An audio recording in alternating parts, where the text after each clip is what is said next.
Estamos nos aproximando do fim do ano e é costume que na virada do ano as pessoas façam promessas, tracem novos objetivos, almejem mudanças. De fato, o encerramento de um ciclo e o início de outro nos convida a reflexões e resoluções. Mas, infelizmente, mudar não é tão simples e a grande maioria das pessoas acaba não implementando a longo prazo o que começam com tanto entusiasmo. Olá, seja muito bem-vindo, muito bem-vinda. Eu sou a Alessandra Feltri. Olá, eu sou a Roberta Carbonari e estamos começando mais um episódio do Pura Vida Cast. E neste episódio vamos falar sobre motivação e força de vontade. Isso mesmo, Ale. Esse é o nosso 100º episódio. E até aqui trouxemos muito conhecimento relacionado à saúde, à nutrição e autocuidado. Mas sabemos que é um desafio manter mudanças positivas. O conhecimento é um dos alicerces e ajuda na motivação, na tomada de decisão, mas somos muito complexos. E sustentar um novo comportamento pode exigir estratégias e um entendimento um pouco mais profundo sobre essa motivação e principalmente sobre os nossos próprios hábitos. Precisamos entender os princípios do comportamento humano, alguns aspectos do funcionamento cerebral e de como funcionam os hábitos para que as resoluções, como se alimentar melhor, praticar mais exercícios, deixar de fumar, emagrecer, voltar a estudar, ler mais livros, possam de fato se concretizar. E talvez vocês que nos ouvem já tenham feito algumas dessas promessas e até já estejam pensando em quais fazer para 2024. No entanto, estatísticas mostram que apenas 8% das pessoas, em média, conseguem de fato manter essas resoluções. Isso acontece porque negligenciamos alguns passos importantes neste processo. E para nos ajudar a falar sobre esses temas, gostaríamos de apresentar a nossa convidada de hoje, que a Roberta vai tomar um fôlego para apresentá-la. Vamos lá. Exatamente, o currículo aqui é extenso. Ela é nutricionista, ela é bacharel em esporte, mestre em biologia celular, doutora em ciências, com pós-doutorado num instituto que só ela mesma sabe pronunciar o nome, porque é em Paris. Ela é profissional coach, formada pela Sociedade Brasileira de Coaching, Wellness Coach, e certificada em Mindfulness e movimentos de integração. É com muito prazer que eu chamo a nossa convidada de hoje, minha amiga pessoal, Luciana Lancha. Obrigada pela sua participação aqui, Lu. Obrigada pelo convite, obrigada pela oportunidade, é um prazer estar aqui com vocês hoje. E a gente já vai começar perguntando, eu assisti já muitas aulas da Lu, né, a respeito desse tema. A gente coordena uma pós-graduação em comportamento alimentar juntas, mas é sempre um prazer ouvi-la. E eu queria que você dividisse aquilo, por que é tão difícil implementar, né? E principalmente manter novos hábitos, porque as pessoas têm uma ideia de que mudar um hábito é algo simples, faça 21 dias a mesma coisa e se tornará um hábito. Com toda a prática que você tem na clínica, com toda a sua experiência, quais seriam essas principais dificuldades que as pessoas encontram, né, em implementar novos hábitos em uma rotina que já existe e, portanto, um estilo de vida mais saudável? Rô, eu acho que os desafios são muito grandes mesmo, e quando nós pensamos nisso, acho que todo mundo que estiver acompanhando aqui, se parar para pensar, tem algum comportamento ou algo que gostaria de fazer diferente, às vezes algo que há anos você fica, eu vou mudar isso, eu vou implementar isso, e você não consegue. Então, é interessante porque não se trata de entender a importância daquele novo comportamento ou só saber os benefícios que você teria, né? Mudar hábito significa criar um novo hábito, e eu acho que um dos grandes desafios que nós temos é que o hábito antigo, ele nunca apaga da nossa mente, né? Do sistema nervoso central, da nossa memória. Então, a gente precisa criar um novo hábito e ir repetindo esse hábito até que ele fique mais forte, mais fácil de ser implementado do que o antigo. E o desafio ao longo desse processo é que recaídas vão acontecer.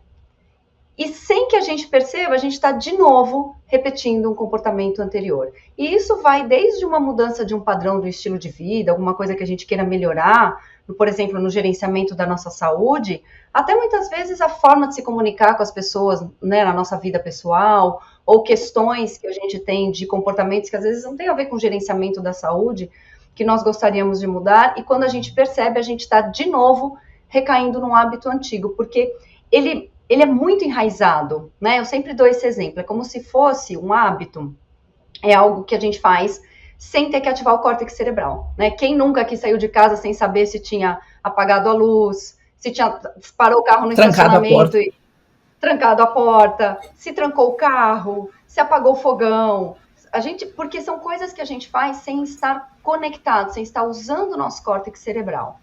Então, o primeiro grande desafio para mudar um comportamento é eu preciso ter um gatilho que me tire do modo automático. Porque se algo não me trouxer a necessidade de refletir, eu vou fazer aquilo sem pensar. E aí eu mantenho aquele comportamento e dificilmente vou conseguir criar um novo hábito. E é muito comum, né, Luciana, quando a gente fala de hábitos alimentares. Aí eu assisti uma palestra sua, já assisti algumas, mas você brilhou esse ano no Arnold Conference. A sua palestra foi incrível. Primeiro, você já começou com uma dinâmica também especial, né? Colocou todo mundo de pé para dar uma chacoalhada, para poder realmente aproveitar o que você tinha ali para nos falar como profissional de saúde. E fez muito sentido para mim quando você trouxe o aspecto da rotina, né? Quando a gente fala de novos hábitos. Então, a gente começar a identificar, né, o gatilho, a recompensa e criar uma nova rotina. Eu queria também que você explicasse sobre essa criação do hábito, quando a gente reconhece o que realmente nos leva a, vou dar um exemplo de um consumo alimentar, por exemplo, eu tenho um gatilho que é o estresse, e aí, para poder me relaxar, chego em casa à noite e tomo uma taça de vinho. E aí depois eu tenho essa recompensa que é o relaxamento. E quando a gente fala de hábitos alimentares, a gente tem aí um padrão de comportamento alimentar que pode prejudicar o indivíduo, né, quando a gente fala de consumo de alimentos altamente palatáveis, excesso de açúcares ou excesso de tabagismo. E como mudar essa rotina? Porque toda recompensa, né, que esse hábito inadequado traz, cria essa rotina, né? Como sair dessa rotina e trazer ali uma nova rotina, que eu acho que é um dos principais desafios que as pessoas enfrentam. Eu acho que você trouxe muito bem isso. Primeiro, a gente precisa identificar qual é o gatilho, porque muitas vezes a gente tem isso. Eu quero mudar, por exemplo, um beliscar depois do jantar, ou eu quero mudar esse hábito que eu tenho de beber quando eu chego em casa para relaxar, me atrapalha para eu chegar no meu objetivo. Então, normalmente, o que está muito claro na nossa cabeça é qual é a rotina que nós queremos mudar. Mas nem sempre é claro qual é o gatilho e qual é a recompensa. Quando você pergunta para uma pessoa que, por exemplo, sempre que ela está triste, vamos supor, ela busca no alimento, né, uma recompensa, você pergunta muitas vezes qual é a recompensa? Ela fala nenhuma, porque depois que eu como eu me arrependo, eu me sinto mal. Mas tem alguma recompensa prazerosa imediatamente na hora do consumo. E é isso que estimula, né, a fazer esse comportamento. Então, nessa hora, uma das formas mais rápidas de a gente conseguir criar um hábito para substituir, né, uma nova rotina para substituir, vai ser mais rápido se eu tiver o mesmo gatilho e a mesma recompensa. Então, por exemplo, quando eu estou triste, o que eu posso fazer para, por exemplo, me sentir melhor ou ter um conforto, que é o que a comida me traz, ou uma sensação de afeto, ou de carinho, ou de acolhimento, que não recorrer à comida. Ou quando eu chego em casa estressada, como você falou, que outra rotina eu posso ter para relaxar, que não usar a bebida alcoólica. Eu acho que um dos grandes desafios que a gente tem é que nós não pensamos muito nisso. A comida, a bebida, às vezes o cigarro, o álcool, é muito natural na nossa rotina.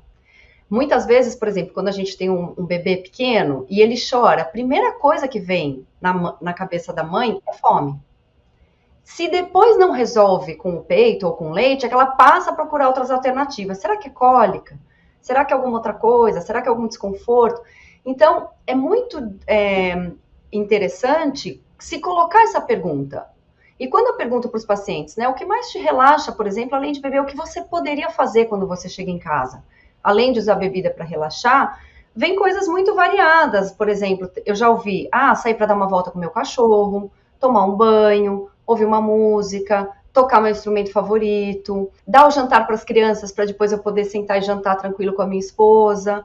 Então, explorar essas alternativas e aí o desafio é ir testando o que funcionou, entendendo que em momentos de muito estresse, né? Então, vamos supor, se a pessoa está passando, por exemplo, por um desafio pessoal ou no meio da criação desse novo hábito, dessa nova rotina, ela tem um problema no trabalho, ela tem uma questão de saúde na família, ela vai recair. E aí o nosso grande desafio é ajudar essa pessoa a ter mais resiliência. Entender que as recaídas fazem parte do processo, porque muitas vezes nessa recaída a pessoa desanima. Ela fala, então deixa isso pra lá, e aí ela passa mais um ano, e aí as mesmas, como vocês começaram falando no início, né? Ela tá no final do ano tomando exatamente as mesmas decisões pro ano seguinte.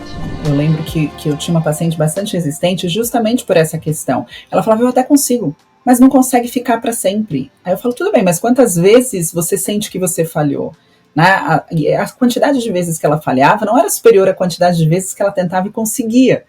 Mas por às vezes não conseguir, ela achava que jamais conseguiria. Né? O que marcava ela eram as falhas, exato, né? Exato. E o ser humano faz isso, né? O que nos marca é o comentário negativo, é quem não gostou e não todos os milhares que gostaram, né? E da mesma forma o erro. E aí eu lembro que eu trouxe essa paciente para o momento do aprendizado do caminhar, né? Eu falei, você acha que quando você aprendeu a andar, você nunca mais engatinhou? O dia que você começou a andar, você nunca mais jogou o bumbum para trás, sentou no chão e tentou engatinhar porque você já conhecia como era engatinhar, né? Ela falou, não, eu acho que eu engatinhei várias vezes no processo de aprender a andar. Eu falei, então, e quando você acha que você nunca mais quis engatinhar? Ela falou, quando eu percebi que andar era mais rápido, eu alcançava mais lugares. Isso demora muito mais para acontecer, né? Porque é uma recompensa a longo prazo e não a curto prazo. E eu acho que... E tem a confiança também, né, Beta, dentro do que você falou. Ela começou a adquirir essa confiança, porque uma das questões também, né, das pessoas não persistirem ou não tentarem não se sentirem capazes, né? A falta de confiança, né, na capacidade de mudar realmente, né? E aí eu lembro de uma outra questão que a Lu aborda muito bem, né, que é a questão da capacitação do paciente, né, da pessoa que nos procura, de fazê-lo se sentir capaz, ao invés de ser aquele que dá todas as orientações e as regras, né, para serem seguidas. E eu queria que a Lu falasse um pouquinho disso, porque uma vez eu assisti ela falando sobre o cabo de guerra. Tá? Quando a pessoa quer mudar, ela sabe aonde ela está tendo problema, onde ela está tendo dificuldade, e quando a gente entra com um discurso meio palestrinha, fica mais difícil ainda, né? Como se a pessoa ficasse com mais raiva ainda do que está acontecendo. E eu queria que você falasse um pouquinho dessa comunicação, né, dessa forma de comunicação, porque também quando a gente está aprendendo a andar, né, o que nos suporta é aquela mão que está nos segurando, né, dos nossos pais, dos nossos avós, que estão nos ensinando, nos dando suporte. E muitas vezes, quando um hábito não consegue ser implementado, as pessoas vão buscar ajuda também. E essa ajuda pode ser extremamente eficiente quando ela não é simplesmente um discurso. E eu queria que você falasse justamente sobre isso, Lu. Porque é exatamente o que você falou, Rô. Na verdade, as pessoas, quando elas buscam ajuda, na grande maioria das vezes, elas já sabem o que elas deveriam estar fazendo. Elas só não estão conseguindo. E aí, quando a gente pensa, por exemplo, e eu falo muito isso, né, quando eu dou aula, pensa naquele hábito que você não consegue mudar. Você sabe os benefícios que você teria. Agora, pensa como você se sente quando alguém chega e fala, você devia estar fazendo isso. Querida, já sei. Não vim aqui para você me dizer o que eu devia estar fazendo. Na verdade, é o que você falou, isso traz desconexão, irritação, frustração, às vezes uma sensação mais ainda de fracasso, né, como vocês já comentaram. Desânimo, né? Desânimo, porque as pessoas muitas vezes já tentaram e elas não conseguiram, então elas já não acreditam, tanto que elas chegam no profissional de saúde falando, você é minha última esperança. Quando a pessoa diz isso, é porque ela não se acredita mais. E isso é um problema, porque é ela que vai ter que ter o esforço de implementar aquele hábito no dia a dia. Então a gente precisa ajudar essa pessoa a resgatar a confiança nela mesma. Então, muitas vezes nessa hora, não é discussão, né, do o que você precisa fazer, o que você deveria estar fazendo, mas assim, como é que eu posso te ajudar? Como é que eu posso pegar na tua mão, né, nessa criancinha, como a Rô falou, que está aprendendo a andar? Como é que a gente vai fazer isso dar certo?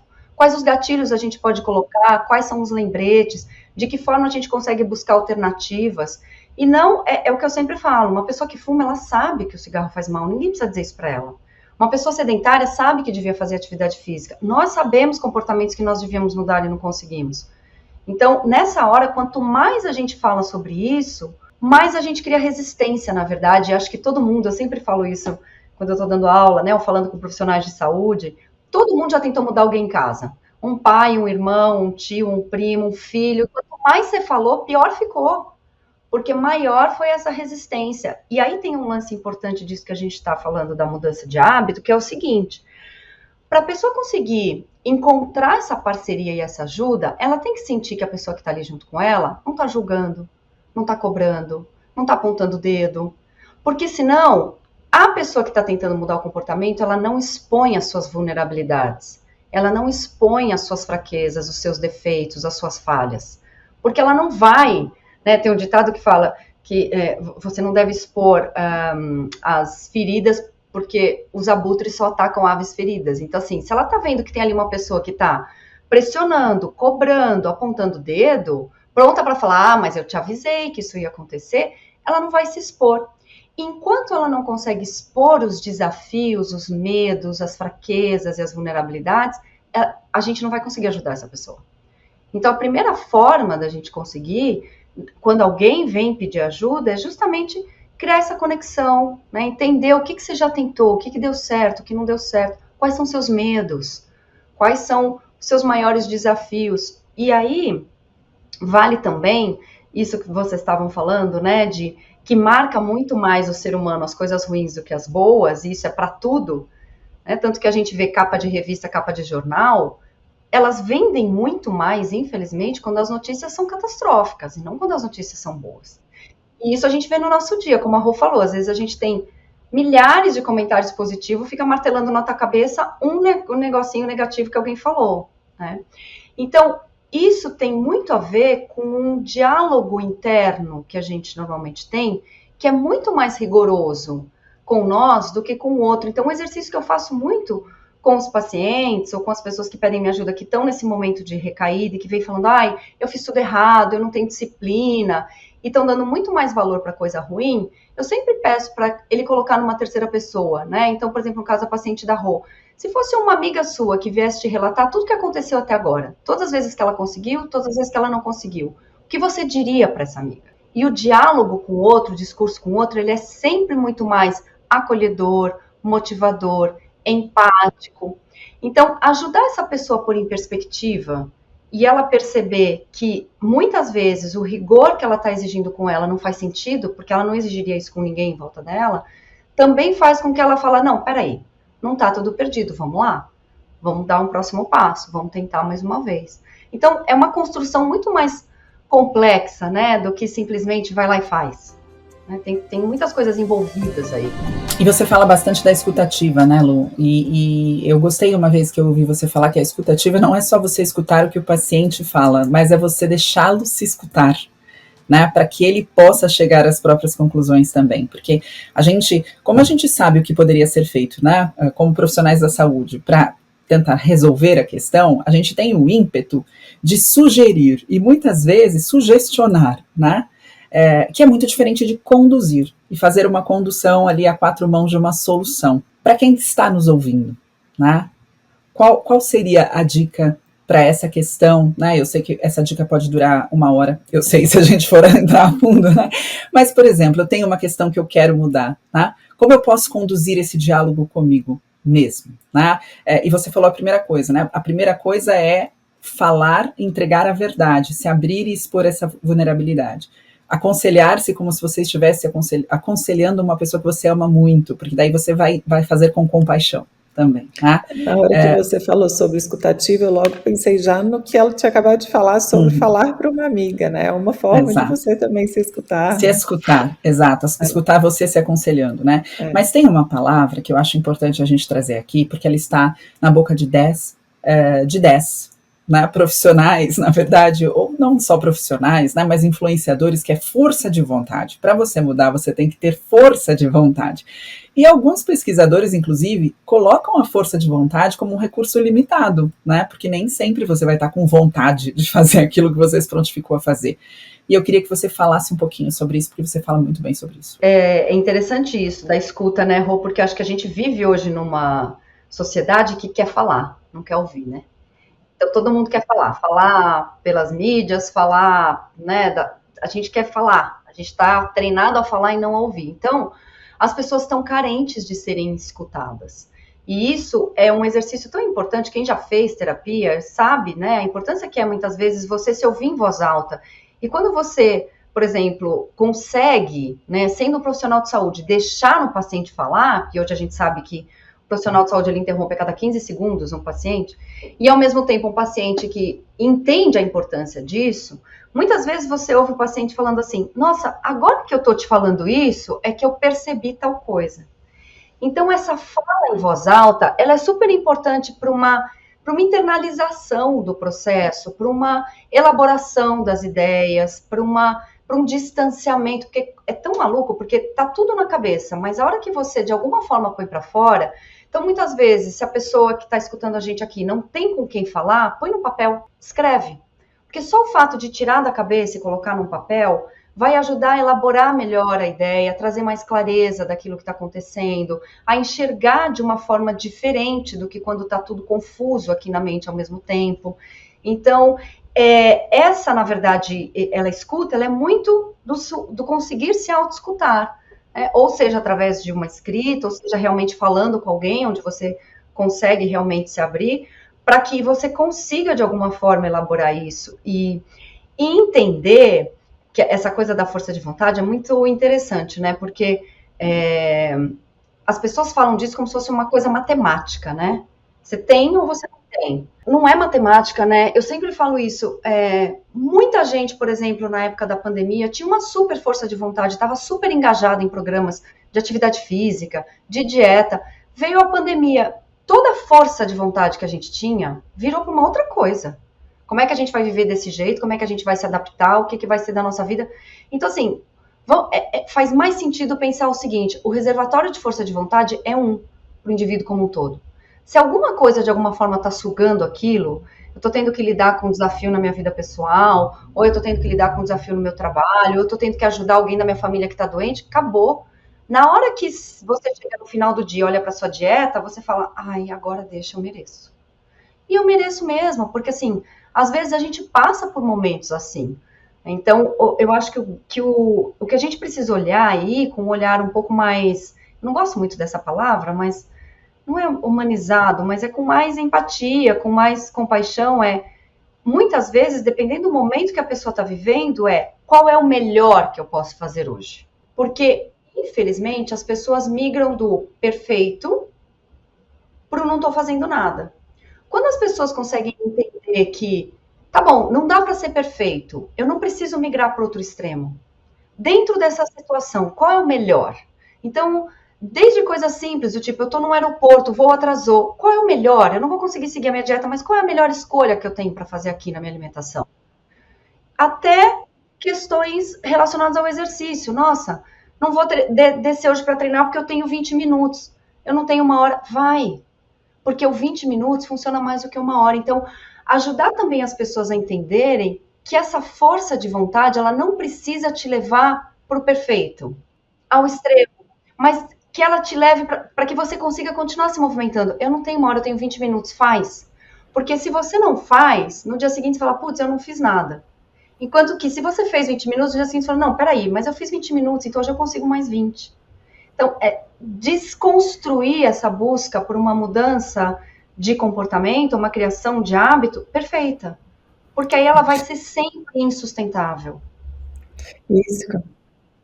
E isso que você falou da atividade física, ela colocando em prática, porque a gente sabe que muitas pessoas, mesmo as que não estão com big problemas ou com problema na família, que a gente falar sobre atividade física e falar assim, olha, você vai treinar durante 1 hora, que é necessário isso, fica distante hoje da vida tão intensa que muitas pessoas estão vivendo. E é um gatilho importante, né, o que você fez de 20 minutos em um dia, ele já é algo que te motiva para também ir no dia seguinte 20 minutos. Porque senão, né, Lu, fica assim, eu não fiz hoje porque realmente não deu tempo, então não vou conseguir colocar isso na minha vida. Aí amanhã, mas eu já não fiz ontem, então hoje também não cabe.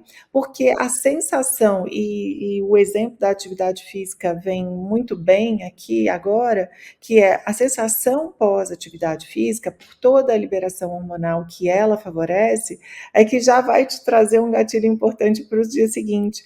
Nossa, eu me senti tão bem, não, mas eu vou então, mais 20 minutinhos. E isso é que faz parte, né? A sequência e a frequência, mesmo que você se dedique a atitudes saudáveis ao longo do seu dia em momentos de dificuldade e não abandoná-las, né? É claro que recaída vamos ter, mas até a consciência do comportamento que devemos ter nas situações mais difíceis e desafiadoras é importante, porque aí você consegue gerenciar tudo isso, né? Então falar, bom, eu sei que esse momento está mais difícil, mas o que eu posso colocar? E quando a gente traz para o alimento, queria também que você falasse um pouquinho, Lu, quando as pessoas realmente têm dificuldades, né, como uma rotina adequada de sono. Então, muitas vezes, o que eu vejo muito as pessoas me perguntando estou com sono inadequado, com um sono de má qualidade, qual o suplemento que eu tomo? E dentro de comportamento, a gente tem que dar um passo para trás, né, e entender, peraí, mas por que você está com esse sono inadequado? E como seria aí uma solução para essa pessoa buscar na raiz, né, do problema, aí uma solução. Queria que você falasse um pouquinho também sobre isso. É interessante isso, porque assim como a gente fala muito quando a gente trabalha comportamento alimentar, né, a Rô fala muito bem quando ela fala disso também, não é o que está no prato, é tudo que vem antes, né, o que fez você fazer as escolhas. Então, o que fez você... e isso passa desde por crenças, conhecimento, história de vida, estado emocional, situações, até o que foi parar ali e o que veio depois. Então, quando a gente fala dessa questão do sono, por exemplo, ela é um aspecto que vai influenciar o que foi colocado ali, né, na hora de fazer as escolhas, na hora de seguir uma alimentação. Até eu fiz uma formação há pouco tempo de transtornos alimentares da França, e o professor usou um ditado chinês que eu achei muito bacana, que ele resumiu muito bem isso, né? Ele falou assim, né, o ditado diz assim, tolo é aquele que olha para a ponta do dedo quando nós apontamos a lua. O prato é a ponta do dedo. Tem todo um entorno disso para resolver, para que a pessoa chegue naquele comportamento, naquele hábito alimentar.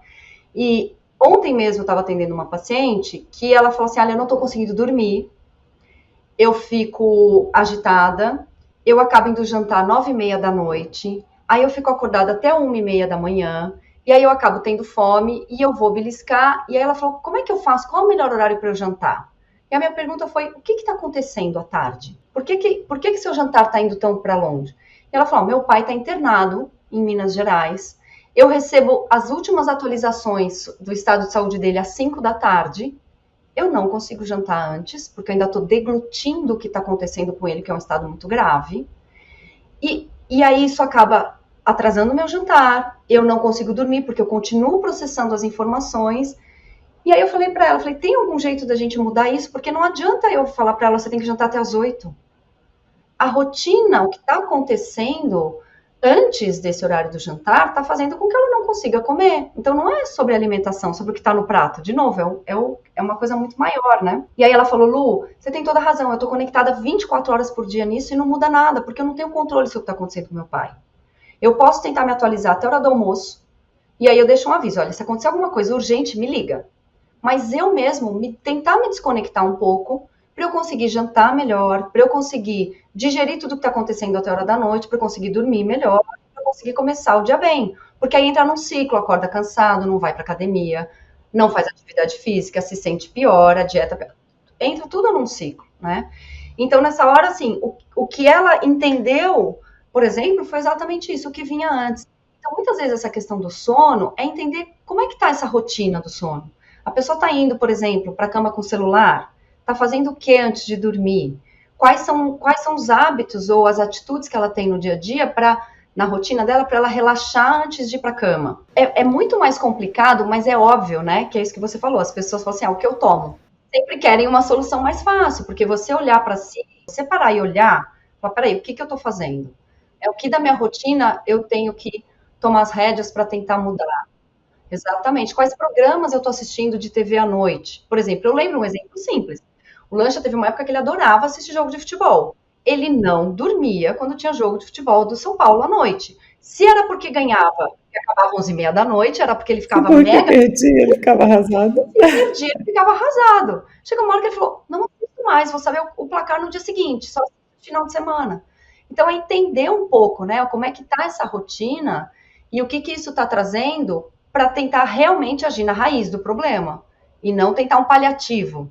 Porque às vezes você tomar uma coisa, é um paliativo, não vai resolver, né, a causa do problema.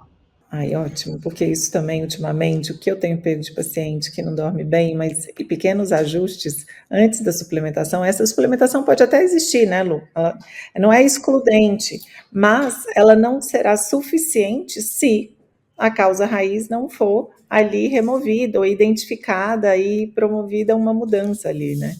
É a mesma coisa de usar uma suplementação, muitas vezes, na dieta, assim, antes de organizar a alimentação. É a mesma coisa. Então, assim, ela não é excludente e a gente precisa, sim, muito dela, mas em que momento? Né? Até porque Em que contexto?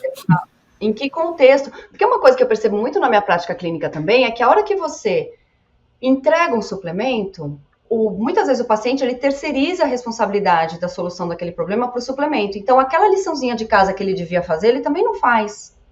Porque afinal agora ele está tomando o suplemento para dormir. Então tudo bem se ele ficar com a tela do celular, se ele não mudar a rotina, Então é importante também a gente trazer a responsabilidade daquilo para o paciente, não para o suplemento. O suplemento, ele é um suplemento, ele pode ser um adicional, mas não isenta aquela pessoa de assumir a responsabilidade por aquelas mudanças que ela precisa fazer para que aquilo seja sustentável, né? Não existe um suplemento que traz, né, mudança de hábito. Não existe um suplemento que atinge justamente o que a gente está buscando aqui. E eu acho muito legal a gente trazer essas questões aqui, né? Até porque a gente observa que a frustração que vem acontecendo das pessoas com uma forma milagrosa de resolver, né, a implementação de um novo hábito ou uma mudança necessária, na verdade ela nada mais traz do que mais necessidade de recompensa. Existe um modelo de crenças metacognitivas de Cooper, Wells and Todd, que foi pesquisado há muito tempo atrás, falando justamente dessa questão, né? Acontece um evento gatilho, eu tenho uma emoção muito forte, eu sinto uma frustração, e aí por conta, né, dessas tentativas falhas e da sensação de ser incapaz e precisar de algo do lado de fora para resolver a questão, imediatamente eu começo a ter pensamentos como, mas eu sou um fracasso, eu nunca consigo, eu não sei fazer dar certo, é o segundo dia que eu falhei, e isso nada mais gera do que uma frustração tão grande, uma emoção tão grande, que é impossível conviver com ela. E nessa impossibilidade de ficar dentro de si mesmo, você vai buscar uma recompensa. E a recompensa que você vai buscar, geralmente, é aquela que você rotineiramente, né, de forma costumaz, busca. Então, se for o alimento, é o alimento, se for a taça de vinho, é a taça de vinho, para você tentar resolver aquela situação o mais rápido possível, porque você se levou a um sofrimento agudo, uma frustração aguda. Então é muito gostoso a gente poder falar sobre isso e trazer também essa orientação, né? Avaliar e olhar para si mesmo é também olhar para essas questões e olhar para o todo, não só para o momento da falha. A outra pergunta que a gente tinha aqui, né, para te fazer era justamente sobre essa questão da motivação, né, da disciplina, porque as pessoas falam muito, eu preciso estar motivado para começar. E algumas vezes as pessoas buscam motivações, né, que são motivações de longo prazo. Ou seja, eu preciso mudar minha alimentação para que quando eu tiver, por exemplo, 60, 70 anos, eu não tenha uma doença, né? E o quanto isso funciona realmente na prática, Lu? É muito interessante isso, Rô. Quando a gente fala dessa motivação, eu sempre falo isso, é muito curioso, porque assim, quando você coloca uma coisa muito lá na frente, ela não vai resistir à primeira torta de chocolate que cruzar teu caminho. Ou primeira taça de vinho, você fala, gente, porque o prazer do alimento, da indulgência, é imediato. É já, aos 60 anos, o que você fala? Penso nisso semana que vem. E aí, toda semana, você está tentando se motivar de novo. Até uma hora que você está com 59 anos e a motivação ainda não chegou. E você já está com muito mais peso do que você imaginava. Então, o que a literatura mostra pra gente é assim, as motivações que realmente ajudam assim, a sustentar uma mudança de hábito, elas têm que estar enraizadas em coisas muito profundas numa pessoa. Então, ela tem que estar ligada a valores, ou ela tem que estar ligada a projetos de vida, ou ela tem que estar ligada a pessoas importantes na vida, né, de quem está querendo mudar um hábito. Então, quando muitas vezes a pessoa fala assim, eu quero mudar porque meu médico me mandou aqui, não vai rolar. Eu preciso emagrecer porque a minha esposa agendou um horário, se eu não viesse um nutricionista. Então, um dos grandes desafios que nós, como profissionais de saúde, temos é ajudar essa pessoa a encontrar uma motivação que tem que fazer sentido para ela, não é para nós. E esse é um dos grandes erros que muitas vezes a gente comete. Porque a gente quer tentar, muitas vezes, incentivar ou motivar uma pessoa a partir de coisas que para ela não faz sentido. Um exame de colesterol alto, ela não sente nada. Não adianta a gente querer explicar a importância, a glicemia, a hemoglobina glicada, a esteatose. Ele vai olhar para você e vai falar, mas eu não sinto nada. Então, acho que um dos primeiros passos é realmente ajudar as pessoas a encontrarem uma motivação que toque ali no fundo, sabe? O Jung falava muito disso. As mudanças só vêm baseadas em emoção. Então, se essa motivação não se conectar com alguma emoção ou não emocionar essa pessoa de alguma forma, ela não vai resistir a essas tentações que trazem um prazer muito imediato. E uma das coisas que às vezes a gente pode fazer também é ir fracionando isso, né? Então tá, minha meta tá lá na frente, é um projeto de vida que eu tenho para daqui a 10 anos. Tá bom, mas pro mês que vem, né? E vindo, né, de trás para frente, às vezes a gente faz esse exercício, de trás para frente, daqui a 10 anos você tá lá. Mas daqui a 5 você tá onde? Daqui a 1 você tá onde? No próximo mês você tá onde? Para tentar trazer a coisa para uma realidade um pouco mais próxima. Porque quando é muito distante, a gente pode postergar. E aí, realmente, essa motivação, ela não vai longe. E uma outra coisa que a gente já viu também, que muitas vezes a gente tenta se motivar pelo medo, né? Ou a gente motivar as pessoas pelo medo, ou a gente se automotivar pelo medo, a literatura mostra que o medo muda 1 em cada 10 pessoas. Conforme você vai se distanciando daquele episódio, eu uso um exemplo muito simples, que quando eu dou aula, todo mundo ri, porque todo mundo se identifica. A gente tem mania, né, todo mundo que dirige, de estar dirigindo e muitas vezes batendo o olho no celular. Até que chega um dia que o cara da frente breca e você tem que dar uma brecada muito rápido, ou um farol virou, você quase passou num farol vermelho, porque você estava distraído batendo o olho ali no telefone, né? Você joga o telefone para trás e fala, nunca mais eu dirijo batendo o olho no celular. Passa 15 dias, onde está o celular? De novo no banco da frente do lado, você está de novo batendo o olho no celular. Então, assim, conforme a gente se distancia daquele medo, daquela sensação, quem teve um pequeno infarto, ou algum pequeno problema de saúde que tomou um susto, precisou ir para o hospital, conforme a pessoa se distancia dessa sensação, do susto, do medo, da taquicardia, dele ficar quente, daquela sensação física até, né, que ela teve, ela vai retomando o hábito anterior. Então, a motivação ela tem que estar muito enraizada em coisas significativas para o indivíduo, né? A gente tem que achar internamente algo que realmente faça muito sentido, senão não resiste. Eu adorei porque o meu marido, ele fica no celular olhando toda hora no celular quando está dirigindo. A pessoa está dedurando o marido no podcast. Lu, eu sou muito concentrada. Ele me pede as coisas e eu falo assim, não sei. Eu dirijo. Eu amo dirigir, eu amo pegar a estrada, eu amo velocidade, mas eu estou ali concentrada, e ele não, ele se distrai muito. Aí eu usei um gatilho mais importante para ele deixar de mexer no celular. Falei, olha, agora você tem uma filha no carro, então não olhe mais para o celular, porque agora é mais alguém aqui com a gente. A emoção.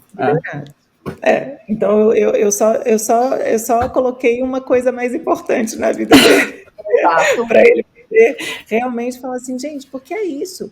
Gente, esse negócio do celular é muito sério. É 1 segundo o cara brecou, 1 segundo você olhou no celular. Milésimos de segundos acontecem acidentes. Né? Então, realmente, assim, se você distancia do medo, aconteceu uma vez, nossa, quase bati, aquilo ficou para trás, você tá de novo.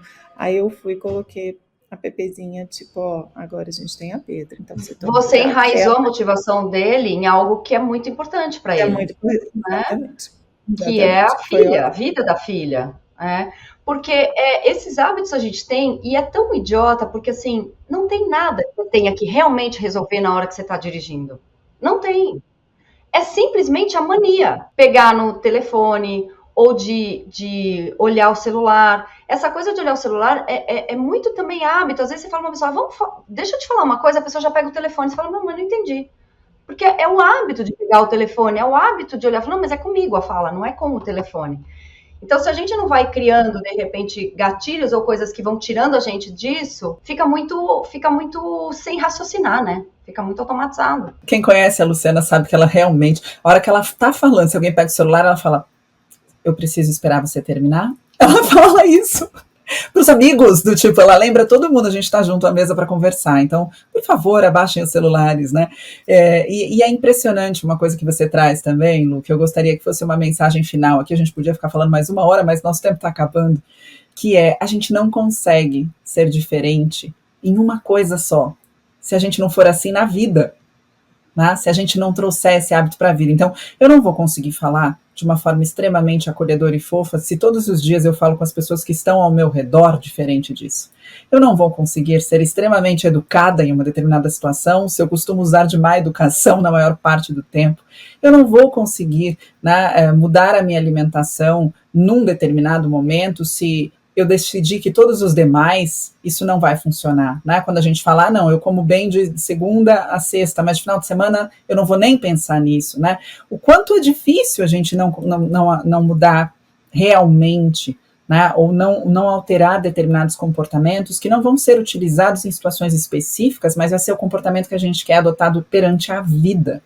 É um mindset, né? A gente não tem uma chavinha ali que desliga. Ou a gente consegue ir internalizando uma nova forma de ouvir. Então eu falo muito isso, você quer aprender a escutar? Comece a escutar no almoço de domingo na sua casa. Começa a ouvir quando o teu amigo vem te falar alguma coisa, começa a praticar empatia e não simpatia, que são coisas bem diferentes. Quando alguém vem dividir uma dor com você, e é tão desafiador fazer isso no dia a dia, porque nós não somos treinados a ouvir, a ser empático, a acolher.